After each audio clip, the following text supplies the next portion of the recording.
My name is Erin. I've traveled many different roads in my life. I've been a law enforcement officer and first responder in the United States Coast Guard. I've worked in a couple of psychiatric hospitals, but now I'm a professional historian and podcaster. I've also had an interest in true crime for most of my life. In this podcast, I study some of the most notorious crimes through the lens of a historian and analyze what may have inspired criminals, investigators, and even society during the commission of those crimes and investigations. Join me as we look into the history behind the crime. Hey everyone, how's it going? Welcome to another episode of The History Behind the Crime. A lot is going on in the world right now, and with my job, I've been glued to the news 24/7. It can really take a lot out of you and make it seem that the world is just going to shit. What's going on in the U.S. House of Representatives and in Israel and in the Ukraine can really turn neighbor against neighbor and family members against each other. I ask that you all remember that we have more in common with each other than we have different. We all share experiences and many of the same dreams and hopes. We all want what is best for our families and to live a life that is rich and happy. Politics and world events can turn us against each other, so it is incredibly important to rely on the things that bring us together. Stay away from conspiracy theories. Y'all, JFK is not coming back from the dead. Use your common sense and don't let your anger ruin relationships with friends and loved ones. Trust me when I tell you that your relationships will bring you more comfort and light than your political beliefs and the need to be right ever will. What do Ted Bundy, Osama bin Laden, and James Earl Ray have in common? That's right. They're all criminals. And dead ones too. But they also have something else in common. All three were once on the FBI's 10 Most Wanted list. Most of us in the United States are familiar with the FBI's 10 Most Wanted. But for my global listeners, the FBI maintains a list of the 10 most dangerous criminals wanted by the United States government. Sometimes, even fugitives wanted by state governments find themselves on the FBI's top 10 as well. As a kid fascinated by crime, I always thought the FBI top 10 was the ultimate naughty list. Like, you had to do something super bad to be on that list. Before the internet, the list was hung up at post offices, and I'm pretty sure that's when I first became aware of it. I just remember thinking that those men and women must be really dangerous. And for the most part, they all were or still are. Criminals only make the list when they pose a severe menace to society. These guys won't stop until they are caught or dead. They are the worst of the worst. Killers, terrorists, bank robbers, drug kingpins, and even child rapists. If you find yourself on that list, you effed up in an extreme way, and make no mistake, everyone is out to catch you. And most of the people who made that list have been caught or killed.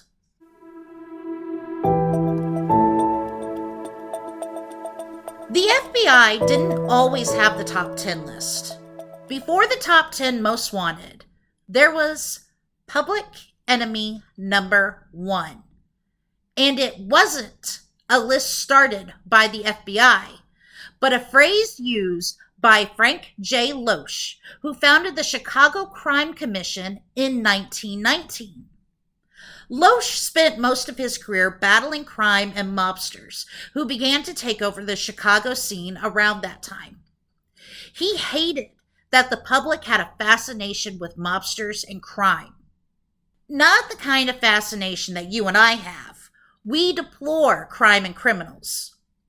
In the early days of the 20th century, the public thought mobsters were romantic figures and actually rooted for these thugs.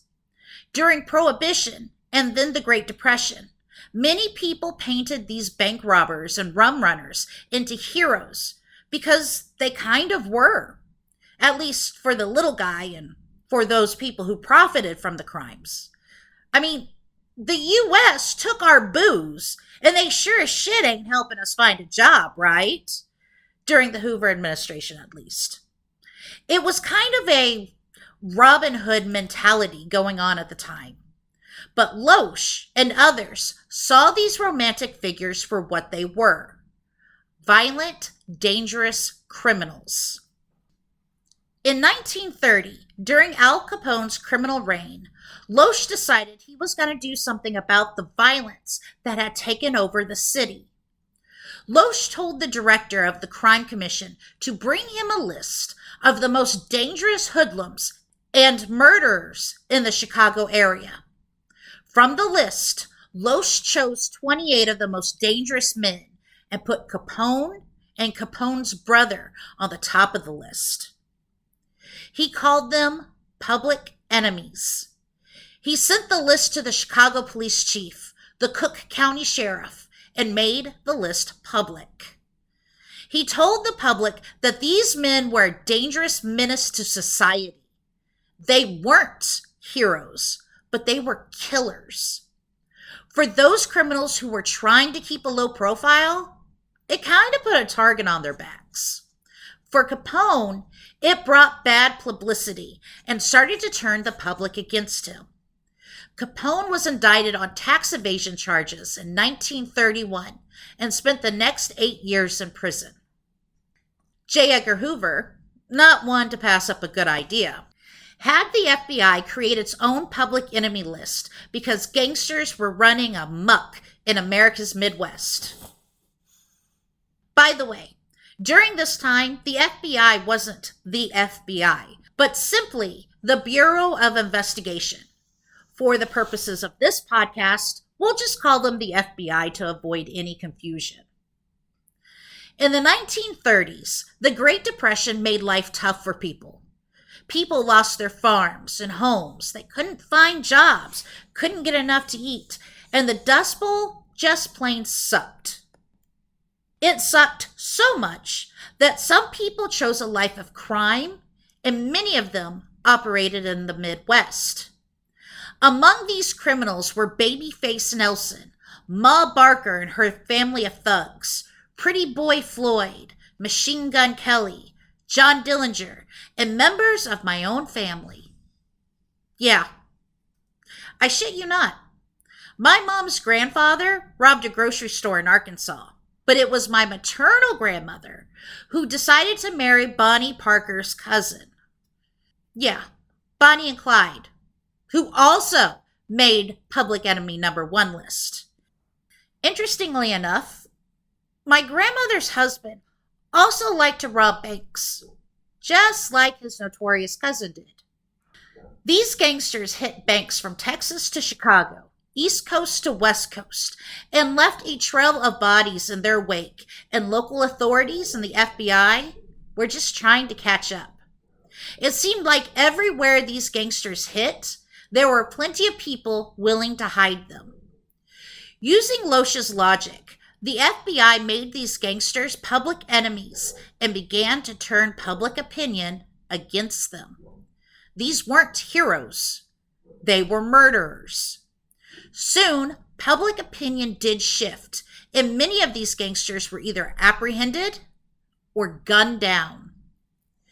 George Kelly Barnes, aka Machine Gun Kelly, was apprehended in 1933 for kidnapping, bank robbery, and bootlegging, and was sent to Alcatraz and then Leavenworth, where he died of a heart attack in 1954. Ma Barker and her son Fred were killed by FBI agents in Florida in 1935 after the pair started shooting at the arresting officers. After Charles Arthur Floyd, aka Pretty Boy Floyd, made public enemy number one in July 1934, the authorities hunted him unmercifully. A few months later in Ohio, the FBI gunned down Pretty Boy in a cornfield in Ohio. In 1934, Bonnie and Clyde met their gruesome fate at the side of a road in Louisiana, where Texas officers and local authorities waited for them. Officers fired 130 rounds into the car, killing both Bonnie and Clyde. If you want a really good movie to watch about that, I want to recommend The Highwaymen. It's on Netflix, and it was made, I think, back in 2019. But I only recommend that because I love me some Kevin Costner. Finally, the original public enemy number one, John Dillinger, was gunned down in an alley outside a Chicago theater in 1934 by the FBI. As Dillinger laid bleeding on the street, women dipped their handkerchiefs into his blood as souvenirs.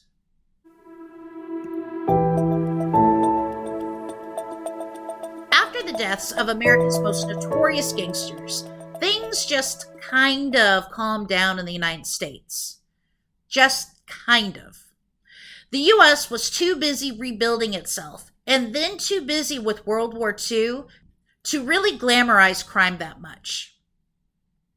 But that changed in 1949 with one conversation. One day, our dear friend J. Edgar sat down with the editor-in-chief of the International News Service, William Kinsley Hutchinson. Hutchinson asked Hoover, who were the toughest guys wanted by the FBI? Who were the most elusive the FBI wanted to catch? The list was so impressive that Hutchinson published an article about it. Hoover, being so impressed by the attention it garnered, brought back public enemy number one, but renamed it the FBI's 10 Most Wanted in 1950. The first person to make the list was Thomas James Holden. Holden was a throwback to the era of gangsters, and Holden and his partner, Francis Keating, liked to rob payroll deliveries, trains, and trucks back in the 1920s. Holden and Keating were caught and convicted in 1928 and sentenced to 25 years at Leavenworth, but escaped in 1930 with help from none other than Machine Gun Kelly. After they escaped, Holden and Keating hooked up with several notorious criminals, including Ma Barker's gang, and robbed banks throughout the Midwest, stealing millions of dollars, which was a shitload of money back in the 1930s. In 1932, federal authorities finally caught up with Holden and Keating and sent them back to Leavenworth. Holden was paroled in 1947 and set up house in Chicago with his wife and her family. But all was not sunshine and roses. During a heated argument in 1949, Holden killed his wife and two of her brothers and then went on the run. After the FBI put him on the top 10, his face was everywhere, and it wasn't long before an acquaintance of Holden saw the man's face in an Oregon newspaper in 1951 and probably said something along the lines of, "Holy shit, I know that guy." Holden was then arrested a few months later in Oregon and extradited back to Chicago, where he confessed to murder and was sentenced to life in prison. He never got the opportunity to escape because he died 2 years later. Ever since then, the FBI has placed the worst of the worst on the list. People are added to the list, typically remain on it until they die, are captured, or are no longer wanted on criminal charges. The FBI does reserve the right to remove someone from the list that they deem as no longer a threat to society, regardless of apprehension or status of criminal charges. According to the FBI, 488 of the 523 criminals on the top 10 have been apprehended. 162 of those were captured, thanks to leads from citizens who saw their names and faces on the list. That's 1/3 apprehended because of the public. One suspected murderer, Billy Austin Bryant, was arrested only 2 hours after his addition to the list in 1969. He spent the least amount of time on the list. Victor Manuel Garena spent the most time on the list. On September 12, 1983, Garena dropped his girlfriend off at a Connecticut courthouse to get a marriage license for the couple. Aww. And then he went to work, where he was a Wells Fargo armed truck driver. So far, it sounded like a pretty normal day, right? Dude's about to get married. However, at some point during the day, Garena disarmed and tied up the 2 men he had been driving with, injected both men with aspirin and water because he thought it would make them lethargic. It doesn't, so don't even try it, okay? Garena proceeded to unload $7 million into a car and then drive away. It was the largest cash robbery of its time in the U.S. Garena fled to Cuba, where I guess the Connecticut marriage license wasn't going to do any good. When authorities couldn't capture Garena, they put him on the top 10 list in May 1984. Even with a $1 million reward, the FBI still couldn't apprehend Garena and took him off the list in December 2016. Because if he was hiding out in Cuba, he really wasn't a threat to the U.S. public.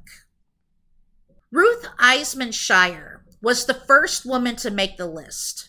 Eisman Shire and her boyfriend, Gary Stephen Christ, orchestrated the kidnapping of heiress Barbara Jane Mackle in 1968. The 2 criminals abducted Mackle from her hotel room and took her to a remote area where they buried her in a ventilated box for more than 3 days. Oh. Luckily, Mackle was rescued in relatively good condition. Christ was apprehended just 2 days later. It would take the better part of 3 months for Eisman Shire to be caught. But after it finally happened, she spent 4 years in prison and was deported to her home country of Honduras. There have only been 11 women on the list, including our old gal pal, Patty Hearst. The oldest person to make the list was 80-year-old Eugene K. Palmer. On September 24, 2012, Palmer waited in the woods in Stony Point, New York, as his daughter-in-law, Tammy, walked her children to the bus stop. Palmer was mad because Tammy threatened to divorce his son and sue for property that belonged to Palmer. Instead, Palmer ambushed Tammy and murdered her with a shotgun. Palmer fled the scene, and the FBI put him on the list in May 2019, but took him off in July 2022 because they believed he was too old to be a danger to the public. He remains a wanted fugitive.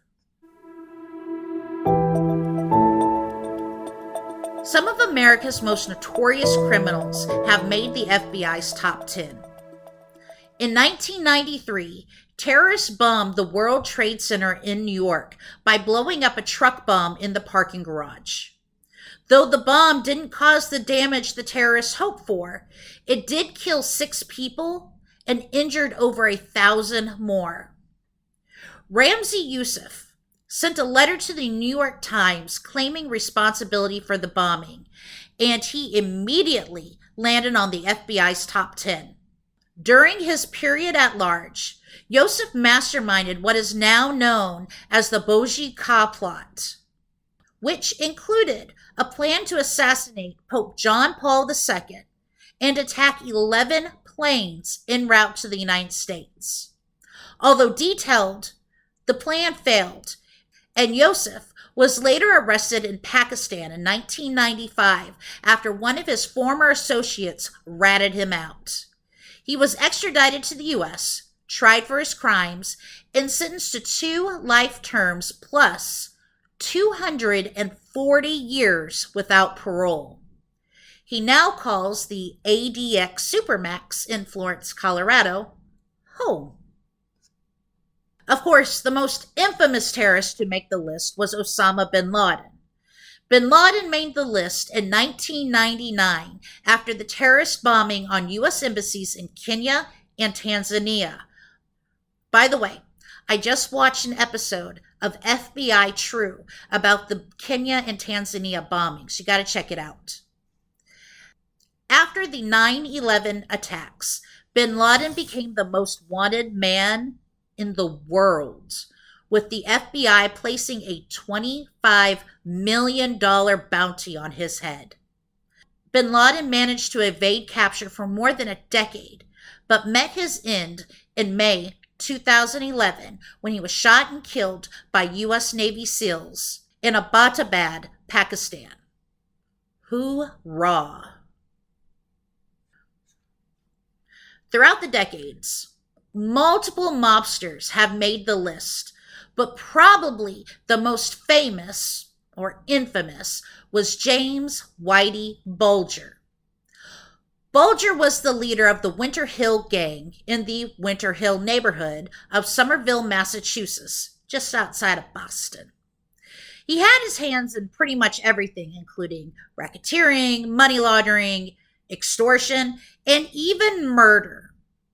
He was also an FBI informant, and kind of brilliant at it. He would rat out the other criminal gangs so he would profit off of their loss. Okay. When the shit was about to hit the fan, he fled Boston and remained in hiding for 16 years. He, like bin Laden, also made the list in 1999, and he was the second most wanted man behind bin Laden. The bounty on his head was only a measly $2 million. During his time on the lam, Bulger was featured on the TV show America's Most Wanted 16 times. The first time in 1995 and the last time on October 2nd, 2010. It was that last airing that netted some results. Authorities received a tip from a woman in Iceland, of all places, that Bulger was living in an apartment near a beach in Santa Monica. The woman had once lived in Bulger's neighborhood and then moved to Iceland. He was arrested the very next day. After he was apprehended in 2011, Bulger was convicted of so many things and sentenced to 2 life terms plus 5 years. In 2018, multiple inmates beat to death the 89-year-old mobster while he was still sitting in his wheelchair. I guess you gotta reap what you sow. The next criminal made the FBI's most wanted list twice. James Earl Ray was already a convicted armed robber and fraudster and a prison escapee when he assassinated Martin Luther King Jr. in Memphis, Tennessee in 1968. Ray fled to Canada and then to the UK, where he planned to catch a plane to Rhodesia, today we know it as Zimbabwe, where the minority white population controlled the government. After it was determined Ray was a suspect in King's assassination, the FBI slapped him on the top 10 list.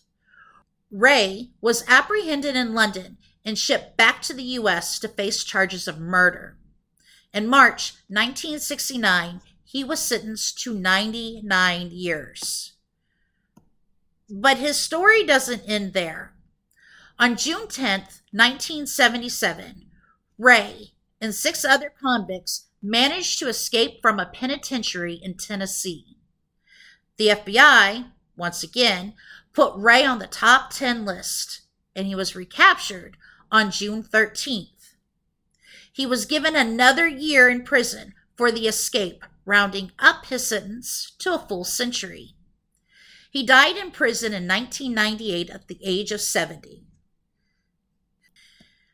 Speaking of escapees, and making the list twice, Ted Bundy also made the FBI's top 10 most wanted list twice in his life after escaping jail. In August 1975, Bundy was arrested in Utah and later brought up on kidnapping charges. No one yet knew the real monster Bundy was. After his conviction in June 1976, he got 15 years, he was transferred to Aspen, Colorado to face murder charges. During the trial, Bundy acted as his own attorney and, thereby, was allowed to use the courthouse law library without handcuffs or restraints. When a guard wasn't looking, Bundy jumped out of the library's second-story window and made a break for it. He was immediately put on the FBI's top 10, but then was removed when he was captured 6 days later. You would think after this, his jailers would have kept a closer eye on him. But a few months later, Bundy shimmied through a crawl space above the jail and escaped again. He had a 17 hours. Okay. He had a 17-hour head start before guards even noticed he was missing. The FBI again put him on the list, but it didn't stop him from killing 2 women and 1 girl in Florida. He was captured in February 1978, tried and convicted of the 3 senseless murders. The state fried his ass in 1989. Finally, let's talk about Warren Jeffs. Did Jeffs ever kill anyone? No, but his crimes were just as heinous.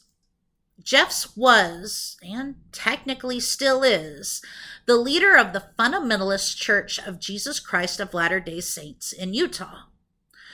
For those of you not familiar with the FLDS Church, it's an offshoot of the Church of Jesus Christ of Latter-day Saints, and whose members practice polygamy. The FLDS, not the LDS. When Jeffs took over leadership of the church from his father in 2002, he transformed the FLDS into a cult.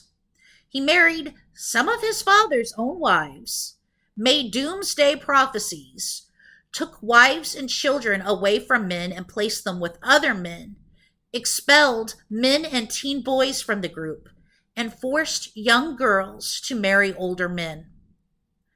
Not only was Jeffs a cult leader, but he was a pedophile as well. Several people came forward and accused Jeffs of abusing them when they were children, and Jeffs even took underage girls as young as 12 as wives. In June 2005, Jeffs was charged in Mojave County, Arizona, with sexual assault on a minor and with conspiracy to commit sexual misconduct with a minor for allegedly arranging, in 2001, a marriage between a then 14-year-old girl and her 19-year-old first cousin. Jeffs went into hiding. In July, Arizona State offered a $10,000 reward for information leading to Jeffs' arrest and conviction. And in April 2006, Utah issued an arrest warrant for Jeffs on felony charges of accomplice rape of a teenage girl. A few days later, the FBI put Jeffs on the most wanted list and offered a $100,000 reward. Despite this, Jeffs still continued to perform child bride marriages, and his congregation funded his evasion from justice. Jeffs was apprehended in August 2006 in Nevada after a highway trooper pulled his car over. In Utah, Jeffs was convicted of being an accomplice to rape and sentenced to 10 years to life. Arizona dropped the charges against him, but Texas wanted a piece of him too, and in 2011 was convicted of sexual assault against a child and sentenced to life. He still leads his flock from behind bars, if you can believe that. If you want to know more about Jeff's, you can watch Keep Sweet on Netflix. Just be prepared because it will really turn your stomach. Just the other morning, I was in the post office and I was shipping a package to my sister. As I stood in line, I looked around and I was trying to spot the FBI's 10 Most Wanted poster, but there was nothing there. So I asked the postal woman about it and she pulled out a binder with the list. Apparently, the United States Postal Service stopped posting the list about 15 years ago because it can be easily accessed online. And now, only a few post offices keep the list in a binder behind the counter. I was rather disappointed, but I had a rather nice conversation with the postal worker who also had a fascination with crime and promised to listen to the episode. Hey, Grace.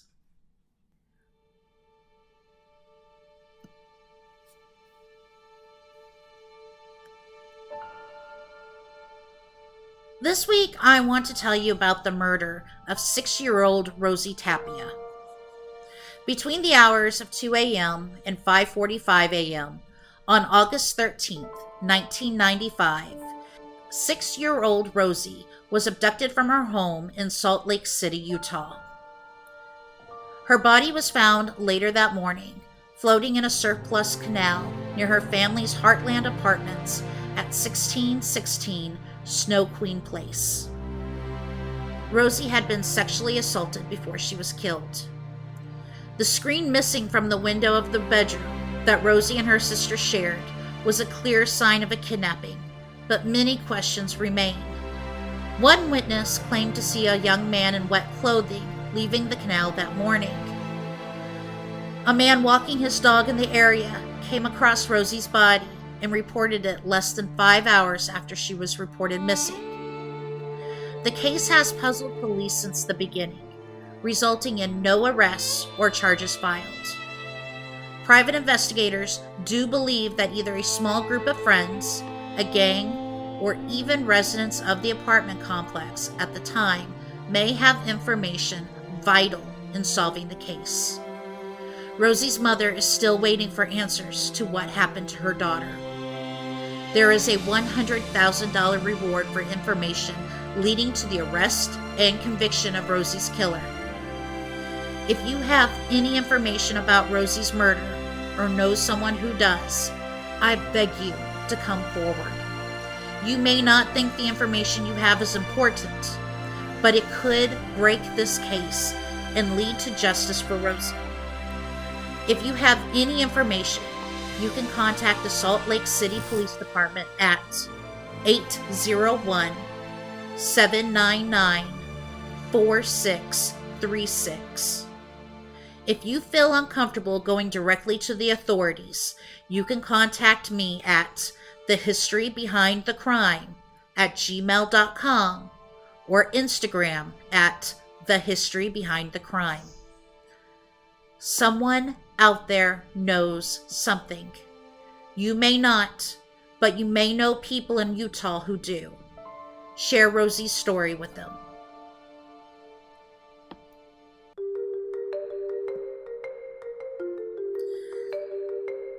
Thanksgiving is right around the corner, and I hope you are all going to spend this time with family or with those you love the most.